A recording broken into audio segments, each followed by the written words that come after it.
नमस्कार मित्रों। एक बहुत जरूरी खबर आ रही है इजराइल और गाजा पट्टी से। बहुत बड़ी अपडेट है। इस्माइल हानिया के बाद जो सबसे बड़ा कमांडर था हमास का, याह्या सिनवार, मारा गया है। कल ही वो किल डाउन कर दिया गया था, लेकिन कुछ क्लियर इजराइल की तरफ से नहीं किया गया कि वो याह्या सिनवार था या कोई और था। बहुत सारे कमांडर्स हैं, लेकिन लेट नाइट जाकर के चीज कंफर्मेशन हुई और इजराइल ने दावा किया है कि 7 अक्टूबर का जो हमला हुआ था, आप जानते हैं पूरी दुनिया हिल गई थी इजराइल के ऊपर। जो बॉर्डर क्रॉस करके हमास के आतंकी इजरायली लोगों पर हमला करके उनको बड़ी बहसी तरीके से पेश आए थे। मारा पीटा काटा, किडनैप किया, रेप किया, बहुत सारी घटनाएं घटी थी। तो ये जो याह्या सिनवार था, ये इसका मास्टरमाइंड था और इजरायली फोर्स को बहुत दिन से इसकी तलाश थी। हमले के बाद से ही, जब से इजराइल ने हमला शुरू किया गाजा पट्टी पर, तब से ये गायब था, पता नहीं चल पा रहा था। और इजरायली आर्म फोर्स, उसकी जो मोसाद है, वो लगातार इसकी तलाश कर रही थी कि है कहाँ कहाँ छुपा बैठा है। 61 साल का ये व्यक्ति जो सिनवार है, ये कहीं नहीं गया था, गाजा पट्टी में ही सुरंग में छिपा बैठा था और वहीं अपना समय बिता रहा था। उसके अंगरक्षक भी उसके साथ रहा करते थे और वो इजराइल पर जब उसने हमला किया था, तो हमास की ओर से ढेर सारे लोग जो बंधक बना के लाए गए थे, उनके जो नागरिक, उनको ये ढाल की तरह इस्तेमाल कर रहा था ताकि इजरायली जो है हमला ना करे। लेकिन इजराइल तो इजराइल है, वो छोड़ता कहाँ है। और ऐसा लगता है कि साउथ गाजा में इजरायली जो पेट्रोलिंग दस्ता था, पेट्रोलिंग ट्रूप्स था, उसके साथ अचानक मुठभेड़ हुई है।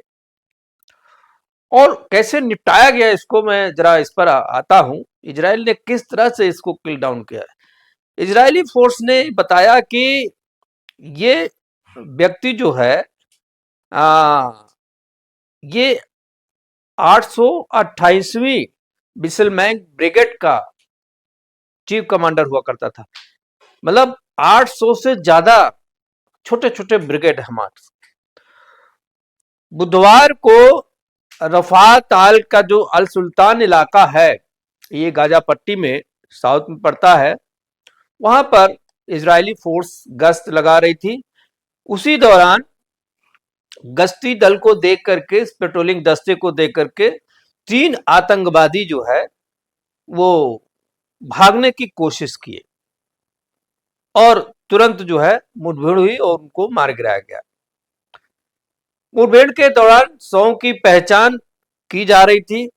एक चेहरा जो बड़ा डील डोल वाला था, याह्या सिनवार जैसा मिलता जुलता लग रहा था। लेकिन हमास की ओर से कई बार चेहरे बदलने की भी आदत रही है। कमांडर का, दूसरे कमांडर का नाम दूसरा कमांडर इस्तेमाल करता रहा, चेहरों को भी बदलने की कोशिश हो रही, क्योंकि हमास बड़ी लुका छिपी खेल खेलता रहा है। कहीं इजरायली फोर्स को ट्रैप तो नहीं कर रहा था, ऐसा सोच करके इजरायली फोर्स ने तुरंत इसको डिक्लेयर करने के बजाय उसकी उंगलियां काट करके उसको फोरेंसिक जांच के लिए भेज दिया और उसकी बॉडी उठा लाई और उसने इजराइल में ला करके सुरक्षित जगह पर रख लिया। इजराइल के डिफेंस फोर्स जो आईडीएफ है, उसके जो स्पोक पर्सन है डेनियल हंगरी साहब ने कहा है कि उसकी सेना को यह पता चला कि सिनवार वहां थे, लेकिन लगातार वहां ऑपरेशन चल रहा था, वो पकड़ में नहीं आ रहा था। लेकिन जब इजरायली सैनिकों ने 3 लोगों को एक मकान से दूसरे मकान की ओर भागते हुए देखा, इजरायली फोर्स को देख के छुपने की कोशिश कर रहे थे, उधर जाते समय सैनिकों ने उनको ललकारा और मुठभेड़ हुई और मारे गए, जिसमें एक की पहचान सिनवार के रूप में हुई है। और वो उस बिल्डिंग की तरफ भाग करके अपनी जान बचाने की कोशिश कर रहा था, लेकिन सैनिकों ने ड्रोन से उसको पहचान लिया, उसको मार गिराया इजरायली ड्रोन आप जानते हैं कि वो पूरा उसकी जो मिलिट्री कॉम्प्लेक्स है वो पूरा टेक्नोलॉजी पर ही बेस्ड है और वहाँ बहुत ही क्रिटिकल ऑपरेशन करने के लिए आईडीएफ जो है ड्रोन का इस्तेमाल करती है। इसराइल के जो डिफेंस मिनिस्टर हैं यो गैलेंट साहब, उन्होंने भी मरने की पुष्टि कर दी थी लेट नाइट। गैलेंट ने बताया सिनवार मार दिया गया है और उन्हें लोगों की हत्या के लिए दोषी ठहराया गया था। हमारे लोगों को उसने बहुत मारा था और वो भाग रहे थे, इसलिए वो किसी कमांडर की मौत नहीं मरा है, वो एक प्रकार से वो चूहों की मौत मरा है, क्योंकि अगर वो लड़के मरता तो एक कमांडर की मौत मरता और ऐसे शख्स को जो है जिसे अपनी जान बचाने की फिक्र थी वो एक चूहों की मौत मारा गया। और हमारे दुश्मनों के लिए एक संदेश है, मैसेज है कि इजराइल जो है किसी को छोड़ता नहीं है। इजराइल ने ये डिक्लेयर कर दिया है कि हमारी जान पूरी हो गई और इसमें कोई किसी प्रकार का संदेश नहीं है कि याह्या सिनवार मार दिया गया है। प्रधानमंत्री बेंजामिन नेतन्याहू ने क्या कहा ये बड़ा रोचक है। उन्होंने इसकी तुलना शैतान से की है। नेतन्याहू ने कहा है कि शैतान को हमने बहुत बड़ी चोट दी है। सच्चाई यही है कि इस्माइल हानिया के बाद एक बड़ी सफलता है आईडीएफ की। और उन्होंने चताया है नेतन्याहू के, कहा कि गाजा में इजराइल का युद्ध खत्म नहीं होगा, ये चलता रहेगा और हिसाब बराबर कर लिया है, लेकिन युद्ध जारी रहेगा, ये उन्होंने कहा है। उन्होंने कहा कि सिर्फ ये हमास के मौजूद 101 बंधकों को छुड़ाने का मामला नहीं है। जो हमारे बंधक उसने अभी भी रखा हुआ, केवल उसके लिए अभियान नहीं चल रहा है। बंधकों को परिवारों से उन्होंने एक मैसेज दिया कि मैं बंधकों को परिवारों से ये कहना चाहता हूं कि ये युद्ध का अहम क्षण है, महत्वपूर्ण क्षण है और हम तब तक पूरी ताकत से लड़ेंगे जब तक कि अपने प्यारे लोगों को, अपने इजरायली लोगों को, अपने नागरिकों को सुरक्षित घर नहीं ले आते हैं। ये जो नहीं बंद होगा। अब सवाल उठता है कि कौन करेगा हमास का नेतृत्व, अब कौन लीडर होगा हमास का। देखिए, इस्माइल हानिया के मरने के बाद याह्या सिनवार को चीफ बनाया गया था। याह्या सिनवार जो है को भी टपका दिया इजराइल ने। हमास के कुछ प्रमुख लीडर अभी भी इजरायली हमले से बचे हुए हैं, छुपे हुए हैं। इसमें पहला नाम आता है खालिद मशाल का।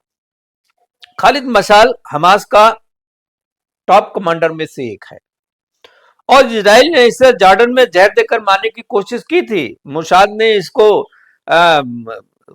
मारने की कोशिश जॉर्डन में कर चुका है, लेकिन ये बच गया था किसी तरह से, करिश्माई वो था इसका।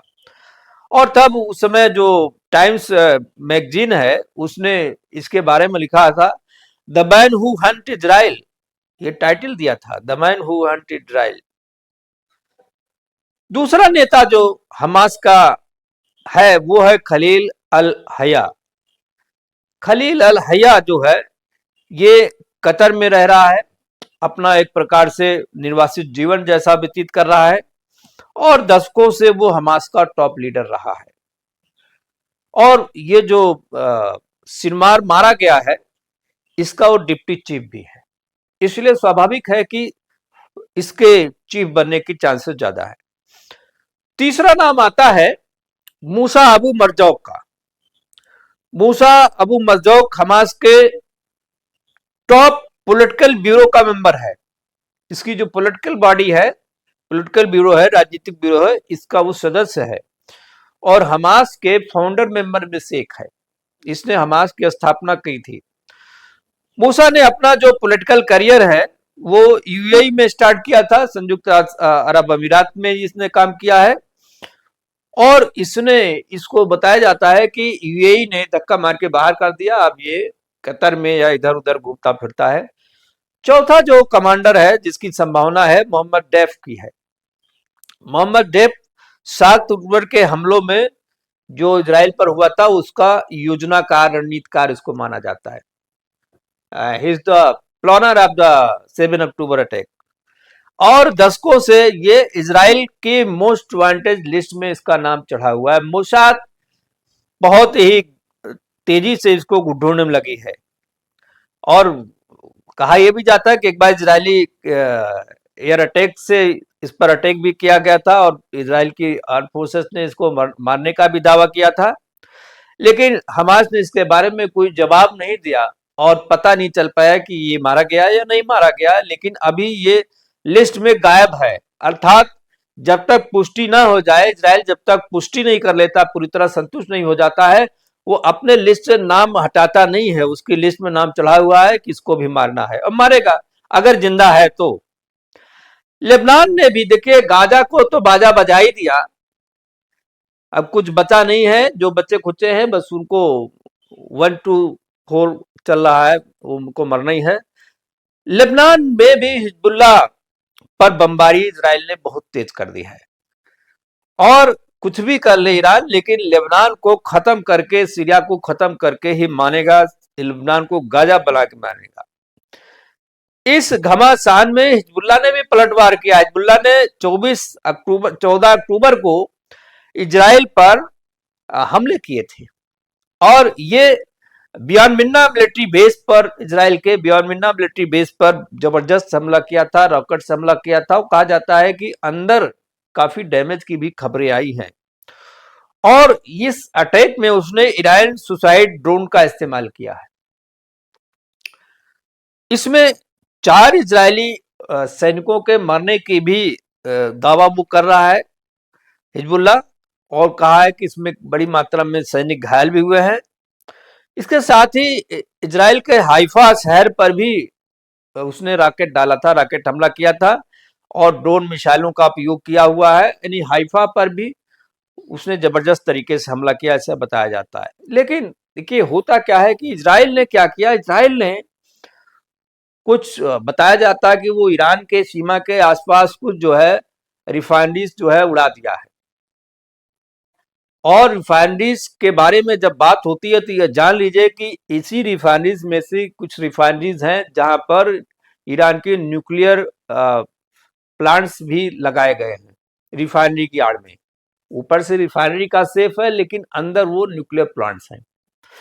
वो पता कर रहा है और जहां भी उसको जरा शक हो रहा है उसको उड़ा दे रहा है।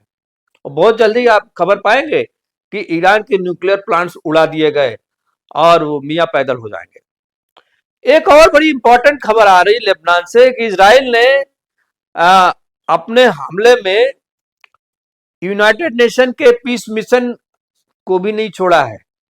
इजराइल के हमले से यूएन पीस मिशन भी प्रभावित हो रहा है। खबर यह है कि यूएन पीस कीपिंग सेना के हेडक्वार्टर से ये खबर आ रही है, जो लेबनान में काम कर रहा है, कि यहां पर इजराइल ने हमला किया है। और पीस कीपिंग फोर्स ने आरोप लगाया है इजराइल के ऊपर कि इजराइल उनके जो नकोरा हेडक्वार्टर है लेबनान के अंदर उस पर अटैक किया है। लेकिन इस पर इजरायली फोर्स का कहना है कि हिजबुल्लाह को वो टारगेट कर रहे हैं।